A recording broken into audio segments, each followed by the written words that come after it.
में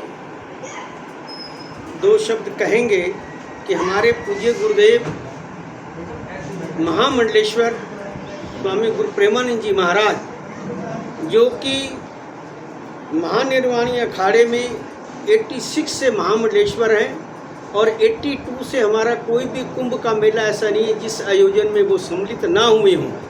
और राजधानी हो या अन्यत्र कहीं भी बड़े बड़े मंच हों, धर्म संसद हो, उनमें वो अपना एक अलग पहचान अपने वक्तव्य के माध्यम से, अपने आकर्षण के माध्यम से और अपने संदेश के माध्यम से उन्होंने अपनी एक अलग पहचान बनाई।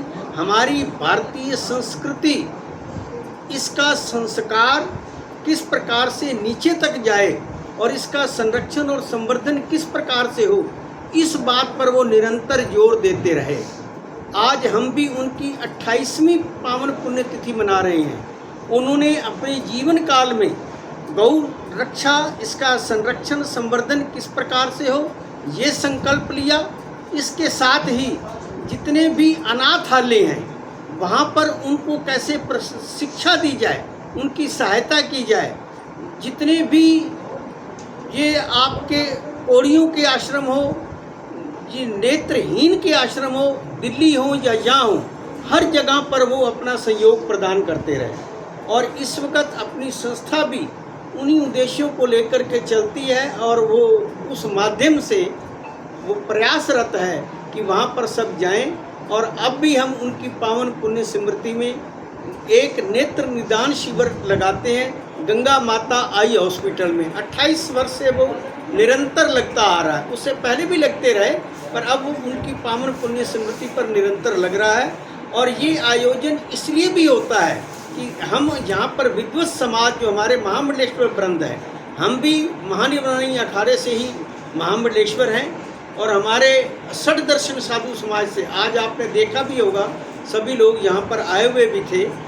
वो आकर के सब लोगों को अंदर अपनी भारतीय वैदिक परंपरा, संस्कृति, अपनी जो गुरु की परंपरा है, उसको और भी किस तरीके से पोषित करें, वो संदेश देते हैं कि एक जन जागरण उन्हें हो। जो आप कह रहे हैं कि आज इतनी विघटन होता जा रहा है, हमारे सनातन का हश्र हो रहा है, ये आयोजन इसी का है एक माध्यम है कि जिसके माध्यम से एक जन जागृति हो। और इसके अलावा भी जो विषय आप उठा रहे हैं, भी विकृतियाँ हैं, उसके लिए सबसे पहले हमारे को प्रारंभिक काल में जाना होगा कि हम अपने घरों में क्या बच्चों को संस्कार दे रहे हैं। अगर वहाँ पर हम आ जाते हैं, हम केवल साधु संतों पर, प्रशासन पर सारी चीज़ें करने लगे, तो वो बहुत देर हो जाती है उनको, जिस वक्त हम इन विकृतियों को देखते हैं। अगर हम अपने घरों में अपनी वो पुरानी परंपराओं को अक्षुण्ण रखें और उसका संरक्षण भी करें और संवर्धन भी करें, तो मैं समझता हूँ कि हमारे को इस स्थिति पर पहुँचना भी नहीं पड़ेगा। और केवल अगर आप कोई दृष्टि से भी अगर कोई बच्चा गलत कार्य कर रहा है, उधर देखेंगे तो वो समझ जाएगा कि ये मेरे को किस ओर ले जाना चाहते हैं, और वो उस ओर बच्चा रुकेगा भी, ठहरेगा भी और अपने वापस अपनी संस्कृति में भी आएगा। निश्चित ही आज ये जो सक्षम भेद में बीच में घुस कर के और ये सारे कार्य ऐसे कर रहे हैं, हमारे सनातन को जो ठेस पहुंचा रहे हैं, उसके लिए हमारे लोगों को जागृत होना पड़ेगा और निश्चित ही उनका पर्दा भी फाश करना पड़ेगा। और उनकी जो जगह है, उनको वो जगह भी प्रशासन के माध्यम से, कानून के दायरे में रह करके उनको वो उनकी जगह पर भी हमें पहुंचाना होगा। रही बात ये जो आज आता है, धर्म बदल रहे हैं, परिवर्तन हो रहे हैं, ये बात मेरे से आज से कोई 50 साल पहले भी ये बातें पूछी जाती थी गौ संरक्षण के बारे में। जब बलबीर कुंज और दीनानाथ मिश्र जैसे पत्रकार हुआ करते थे, गोस्वामी जैसे जो हिंदुस्तान के रहे, तो उस वक़्त हमने उनको ये कहा था कि कोई भी आप ऐसा प्रूफ दिखाएं कि कोई भी पादरी, कोई भी मौलाना अपने वक्तव्यों के द्वारा अगर उनका कोई भी धर्म परिवर्तन करा सकता हो, तो हम लोग भी अपने वक्तव्य के द्वारा उसको करा सकते हैं। परंतु उसके पीछे जो उनको प्रलोभन दिया जाता है, उसको अगर रोकना है तो वो शासन का काम है। हमारी सरकारों का काम है, उनको ही उसकी जड़ में जाना होगा। ये केवल उनको भटकाया नहीं जा रहा, उनको प्रलोभन भी दिया जा रहा है।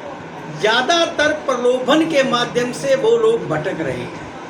उस प्रलोभन के सूत्र जो भी हैं उनको बंद करना पड़ेगा, तब जा कर के आप लोग जितना प्रयास कर रहे हैं जन जन तक उन संदेशों को पहुंचाने के लिए, हम जितना प्रयास कर रहे हैं, तभी वो प्रभावशाली हो पाएंगे जब उनके प्रलोभन के सूत्र को रोका जाए। काल नेमी चलाया वो ठीक है, उसमें कितने वो सफल हो रहे हैं कितना नहीं जा रहे, वो तो खोज आप लोग करते रहते हैं, उसमें हमारे को कहने की कुछ आवश्यकता नहीं। वो उसकी कितनी कहाँ उनकी त्रुटियां हैं, या कितने वो सजग हैं, या कितने उनका उद्देश्य किस उद्देश्य को लेकर के कर रहे हैं, बदले की भावना से करेंगे उसमें हम विफल होंगे, और सही अपना लक्ष्य लेकर के करेंगे तो उसमें कामयाब होंगे, और करना चाहिए। इसमें हम लोग हैं, और वो भी कानून के दायरे में रह कर के सारा कार्य करें, जिससे कि वातावरण भी ना बिगड़े। अपने अंदर जैसे वो करें, हमें भी अपने अंदर प्रयास करने चाहिए। केवल दिखावे तक रहें, दिखाने के लिए फोटो खिंचा लिए, दिख गए, छप गए, हम उन चीज़ों से बहुत दूर रहते हैं। आप लोग भी बहुत दिनों से यहाँ पर हैं, दिखने और छपने में हमारे लोगों की कोई रुचि नहीं है। संदेश है कि अपनी पुरातन संस्कृति और अपनी परंपरा की ओर लौटें, अपने संस्कारों की ओर लौटें। हमारा सनातन धर्म ही प्राचीन है, उसकी तह में जाएं, अपने धर्म शास्त्रों का स्वाध्याय करें, और उसमें मन लगा करके, लगन लगा करके उसका स्वाध्याय करेंगे तो निश्चित ही उसमें वो आगे उत्तरोत्तर वृद्धि करते हैं।